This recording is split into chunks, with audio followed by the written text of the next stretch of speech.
everyone. Welcome back to another day of Frost Fatale 2022.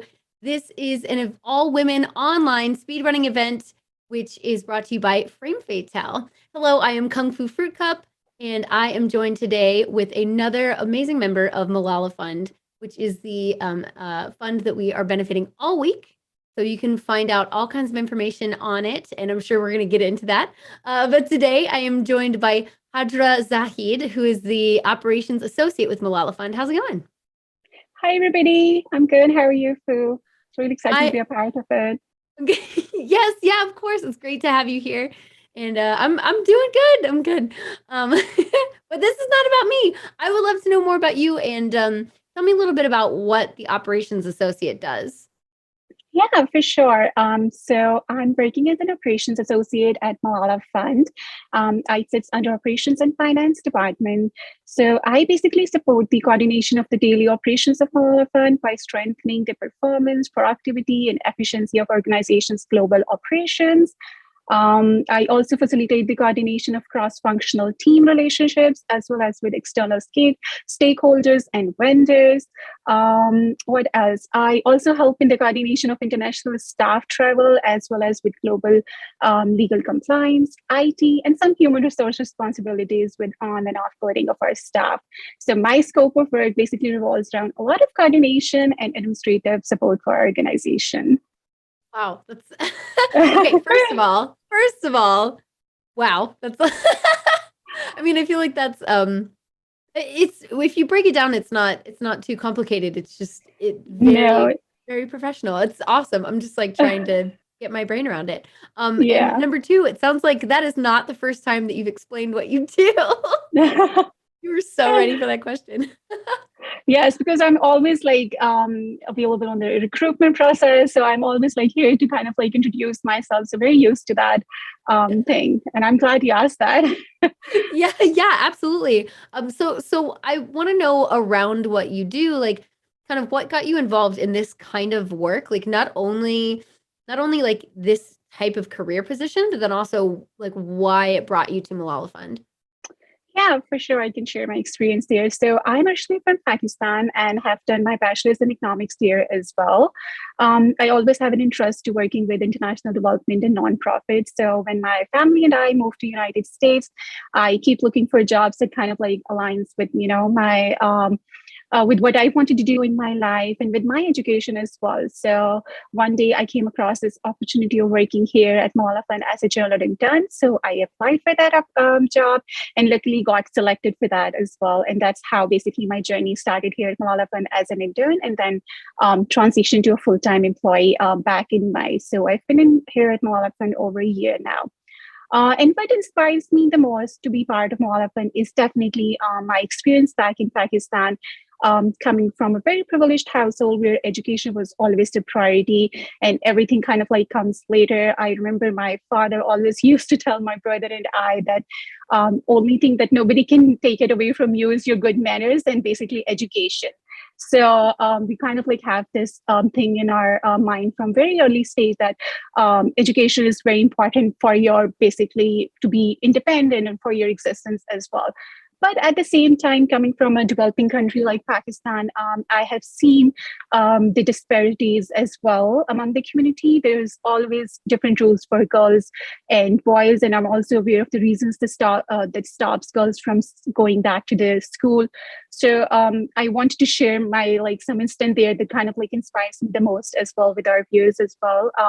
I remember during my childhood, we used to spend our entire summer vacation at my grandma home, and she used to run a school for underprivileged children. And at that point, people actually really want to send their girls to those kind of like school where they do not have to worry about finances and security and safety of their girls and children in general.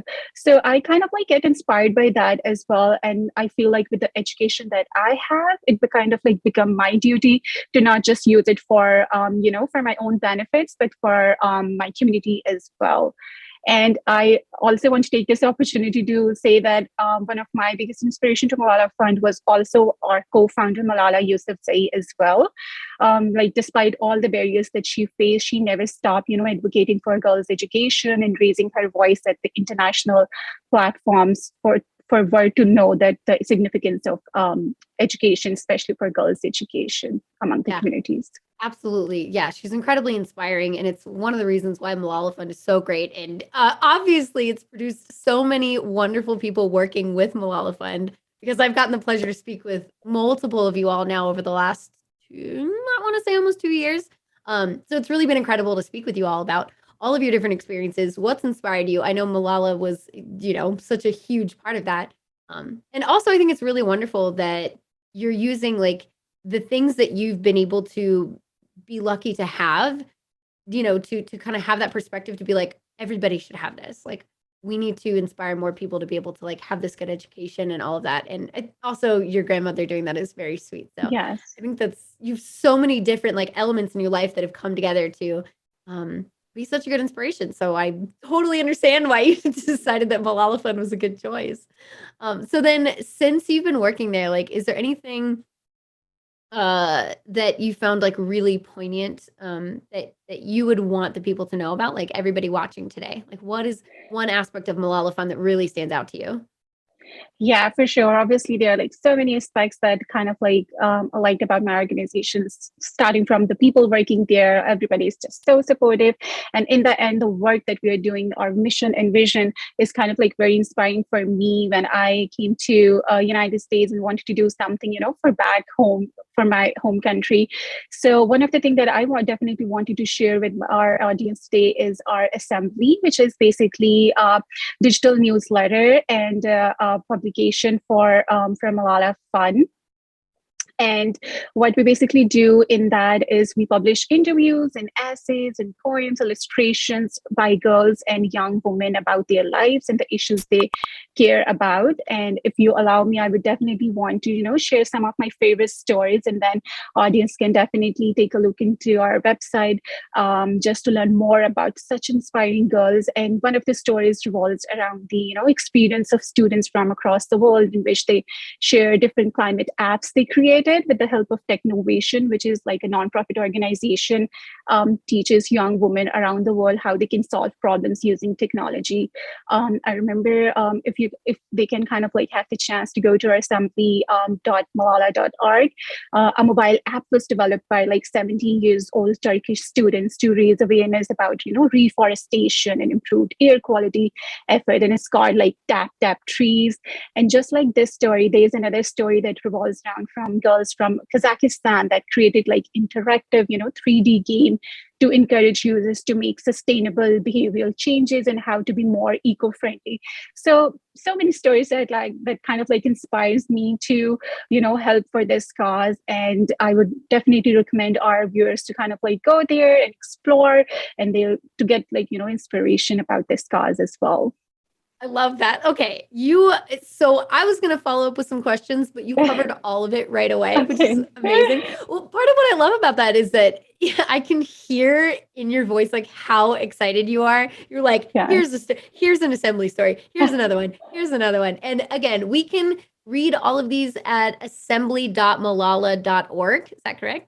That is correct. Yes. All right. So just one more time for the viewers, assembly.malala.org. Now I've spoken with people about assembly in the past, but I think it's really wonderful to bring up and just a really like wonderful place to go if you want to again read about all of these awesome things that girls are doing around the world. So really perfect spot for that. Assembly.malala.org. I can't say it enough. Um, Thank now again, you. I love hearing your enthusiasm about all that. So like I mean, I can't even ask about your favorite story because it seems like you have a bunch. But then I kind of wanted to know a little bit more like, have you been able to have any personal experiences like, since I know that your role is like a little different, maybe between being an intern and now with your current role as operations associate, like, have you had any like personal times, like maybe working with other people at Malala Fund or being able to reach out to any of these girls specifically that have been meaningful to you? Yeah, I can definitely talk about like my current projects. As I told you before, I'm working under operations and finance team. So I'm not like, directly involved with girls Right. at one point, especially during the interns, I kind of like have the opportunity to, help my communications team and my development teams with their ongoing project. I used to search, online, what should I say, articles for from all over the world, especially from Southeast Asia, where girls do not get such kind of like exposure. So I used to search for all those little stories so that we can share them at our assembly for a larger audience. So that was very enlightening for me to search all those articles and good things that girls were doing in those underdeveloped and developed countries. So at that point, I was like, as I told you before, that I kind of like get inspiration from going to assembly all the time. There are like so many good inspirational stories for everybody to hear and see. Other than that, as I told you before, my kind of like work revolves around within the organization. So Right. just to kind of like increase the productivity of my own staff for the better meant of our organization in general. So I wish I could be able to kind of like work more with our girls, but at the same time, operating an organization is also very important for any organization or company.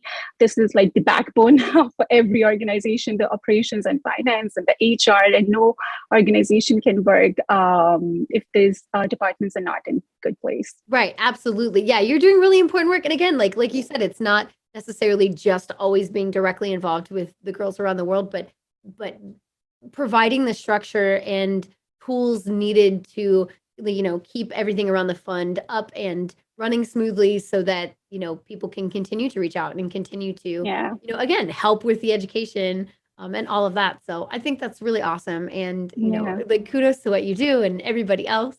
Now, okay, before I let you go, it's a quick question. Do you have any experience in gaming, and or have you ever seen any like speedrunning or heard about games done quick before this? Honestly, I would say not now, but I remember I used to play so many games with my brother during our childhood. We used to have so many like favorites of our game, and I remember my brother still is a huge like FIFA fan, like the football game, Yeah. and he is like always doing that. I'm just so up to him, and I was like, you need to stop at one point, but no. Every year he kind of like wait for its new version to come to kind of like download the new version and just like waiting so impatiently for everything. But I remember I can share my favorites there. We used to play like, everybody's favorite. Who doesn't like Super Mario and the Mario Kart and then Tetris? And I remember there was this one game my brother and I used to play a lot. What was it called? It was like Ratchet and Clank. I don't know if you Uh-huh. have heard about it. And it used to be my favorite. And I'm so sad that I kind of like stopped playing it. But I'm open for recommendations from your viewers and from yourself as well. I am always looking forward to do something new during the weekend. So please recommend me good games. You know what? Definitely, I could definitely do that. Also, Ratchet and Clank had a new game that came out, I believe, last year. Yeah, last year because it was in like potential game awards. And it was really fun. So if you get access to playing that, would For recommend. sure. Yeah, and I all kinds would of other stuff. definitely look Yes, forward to that. we could talk for another like 30 minutes just about games, but I'm not gonna take up your time. And then also, I'm sure we also would like to get into seeing all of the awesome speed runs for the marathon today. So I really appreciate you speaking with me. It's been such a pleasure, Hajra. Thank you so much.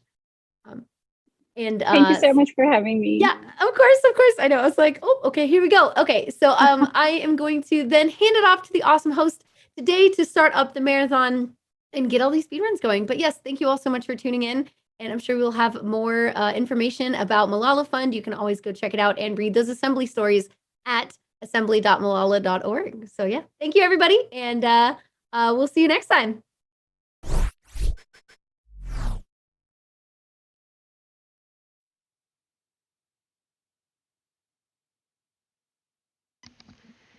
Thank you so much for that interview, Fu, and welcome back everyone to Frost Vital's 2022. My name is Samarasi, and I will be your host for the next couple of speed runs. You, of course, are watching Frost Vital's 2022, as I just said, raising money for Malala Fund. It is day 3 of this fabulous marathon, and I am just so excited to be here. Coming up next, as you can see, is A-List running Jet Set Radio Future with Twinkachu on commentary. Before we get started, though, I got a couple donations here. From Sarah of Mars with $25 says, "We need more Jet Set." And I totally agree with that. And in fact, did you know that we are just about $50 away from meeting the GG% incentive for Jet Set Radio? We only need that $50 to change the category from any percent to GG%. This category is super cool because we will actually get to see A-List unlock all characters in this game before the run ends. So, like I said, $50, get those donations in to change from any percent to GG%.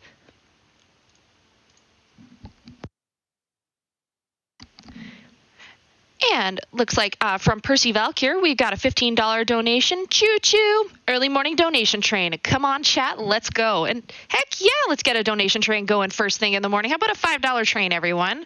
We could even hit that incentive. That'd be pretty awesome. And speaking of incentives, we've actually opened our first bonus game milestone incentive, which is going to be Final Fantasy VII Remake Intergrade Intermission. We only need to raise $50,000, which is actually a milestone for us. We raised $50,000 for the Malala Fund at our first fundraiser.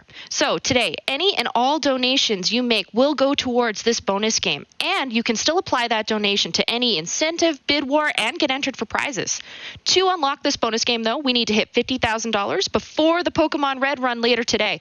I can see that we've actually already passed $37,000, so I absolutely know we can do it. Get your donations in.